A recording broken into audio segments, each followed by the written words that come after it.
Hi everyone, it's Wednesday, so it's time for Shimelle Sketches Reimagined. This week's sketch is sketch number 10 from July of 2013. Here's the sketch, and as always, you will find a link to the original blog post down below. I have chosen to use Go Now Go because this feels like a sketch that I could use lots and lots and lots of scraps on. Possibly.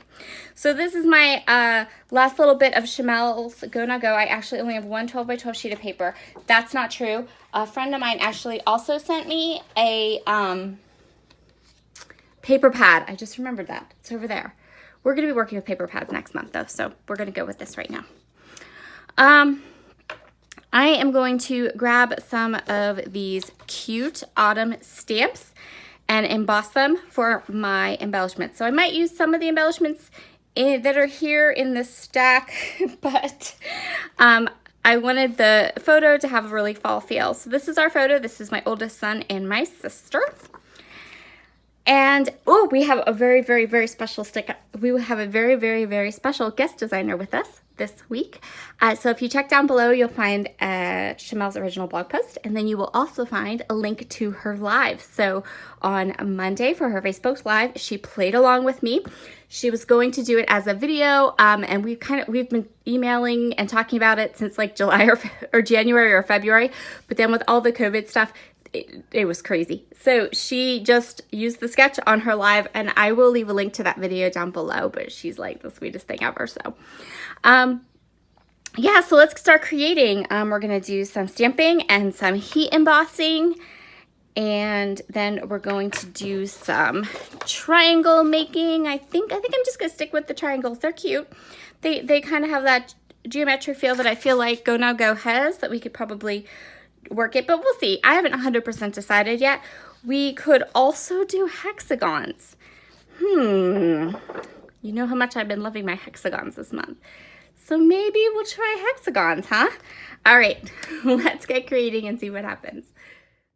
Okay, so I'm gonna start by creating these leaf embellishments that I want to create. So what I'm doing is I have an anti-static powder tool, and this just makes it easier. You don't really need this because we're gonna cut these leaves out. So if you don't have one of these, that's fine. I just find that it gives me a bit of a crisper image, and I don't waste a lot of embossing powder. And since I'm using my very favorite embossing powders from Emerald Creek, I want to conserve them because they're in Canada and it's hard for me to get their products. So, but I was very fortunate enough, I was on their design team for a year, so I have a nice stash here of them. So what I'm doing here is I am taking my favorite embossing ink, which is Ulta sticky ink. It's like an embossing, it's embossing ink, but I just find it to be super sticky. And anytime I try to use another brand, I end up with it's like oily instead of sticky, which I'm not a fan of. So let's talk about these embossing powders. I'm going to be using Tau Sunset. Tau Sunset is one of the embossing powders I use. Another one that I'm going to emboss with is... what was the other one? The other ones are, I'm looking at my things, Saffron and Ancient Amber. Those are the three embossing colors I use to do these beautiful leaves. So when they were all embossed, I went ahead and I cut them out, and then I didn't like the white. So you can see here how I have that white cardstock behind the embossing.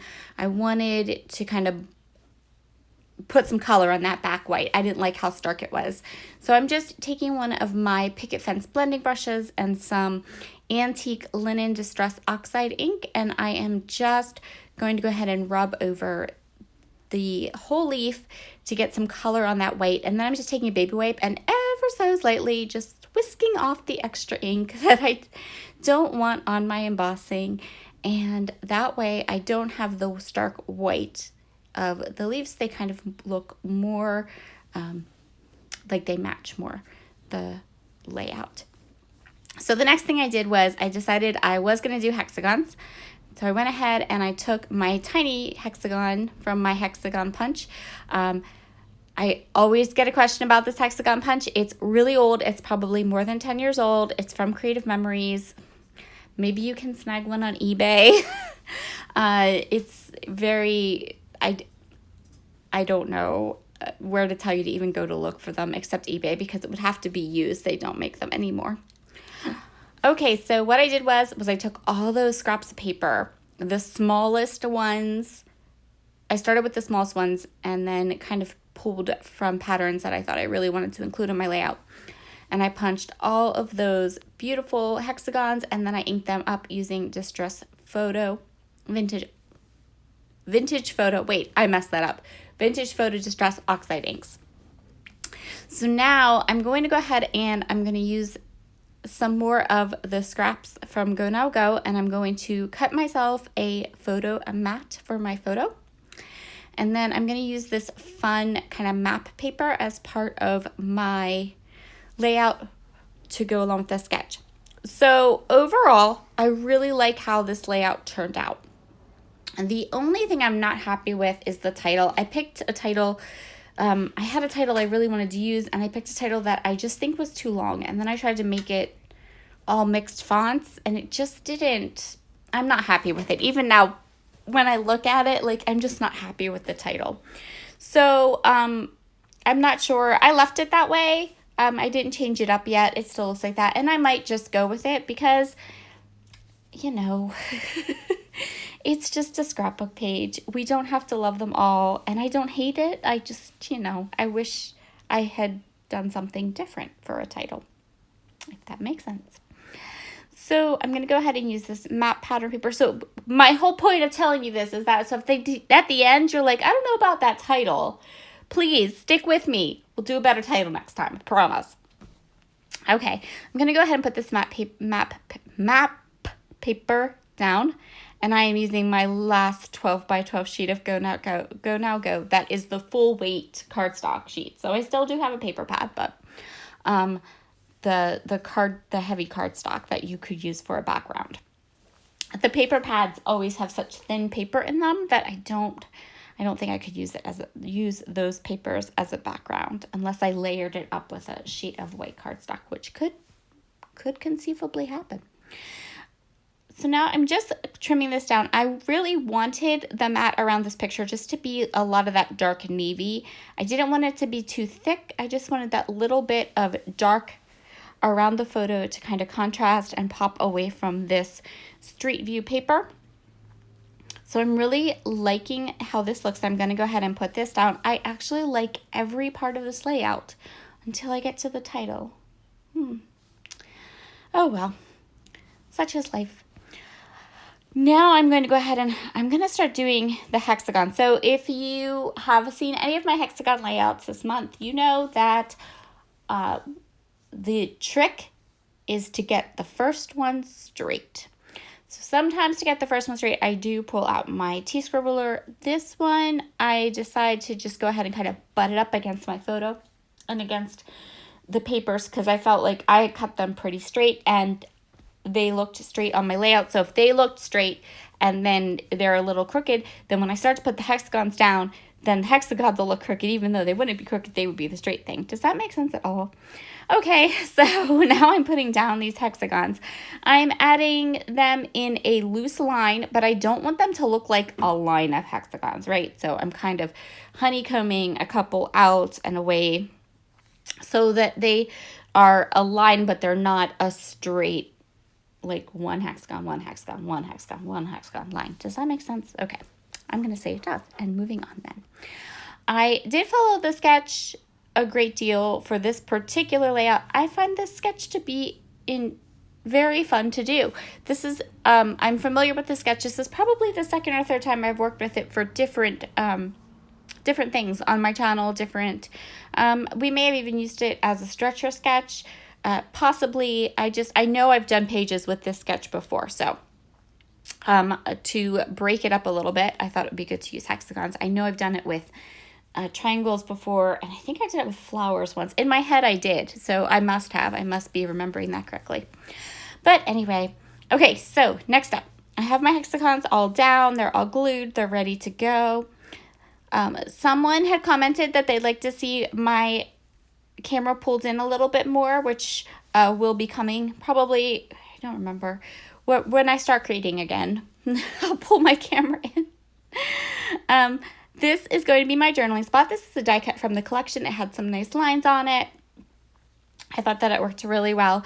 So I have my hexagons down. Next up, I'm going to go ahead and pop on my journaling. And then I'm going to do something super fun. So you see how there's these little like empty spots a little bit in my hexagons? I'm going to add some epoxy flare to those. I pulled out 3 from my stash that I thought worked really well. One of them says Crazy Auntie, which we always kind of call my sister Melanie. She's, you know, she's crazy. And even the boys tell her that. So I knew that that Crazy Auntie would work. And then this is where this also ties into my title of my layout. So I chose the title for this layout. Sorry, just smacked my knee off my table. I'm fine, I promise. I didn't even, did you see how I smacked my knee off the table and I didn't even like flinch? I didn't even yell. It's okay. I'm now tucking in all of these embossed leaves. Look how beautiful these leaves are. This is one of my very favorite stamp sets of all time. I pull it out at least once every time I do a fall layout or a collection of fall photos. In fact, if you go through my scrapbooks, you can probably tell when I got this layout, this leaf stamp, because there will usually be at least one fall layout every year with this stamp set. It's an older one from Tim Holtz, and it's just fabulous. It's like the perfect leaves. So I'm just gluing all the leaves down. I know that I want them. I want them here. And I'm still loving this layout. I love it. Look, I love it. And now I'm adding hearts. Do you see all the puffy hearts I have? We're go, now go. I have, I think, more than that for the puffy hearts from Head in the Clouds. Those little puffy hearts were the most amazing embellishments ever. They were so puffy and they're just perfect. They're so perfect. So yeah, I will miss them when they're gone. But as you can see, I have plenty still. I'm still have plenty. So I'm just adding some of those hearts to the fun little hexagons.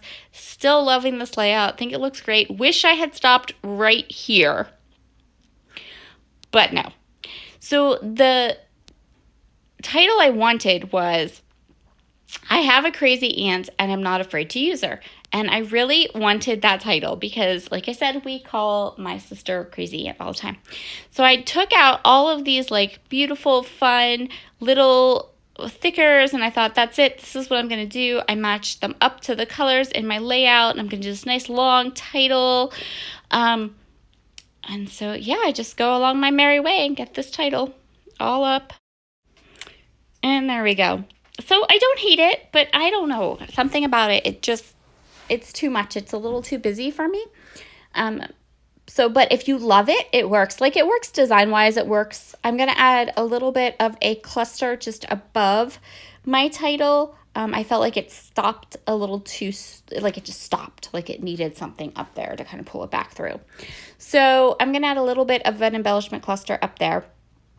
And like I said, I don't hate it. I'm not going to pull it all apart or anything, but it's definitely not my most favorite technique. I'm not sure how I feel about multi-font titles, really. They're a bit of a challenge for me, I think. So I'm just going to do my normal, which is go through my entire layout, glue everything down so nothing's sticking up unless I want it to stick up. And that will complete this layout. Thank you so much for joining me today.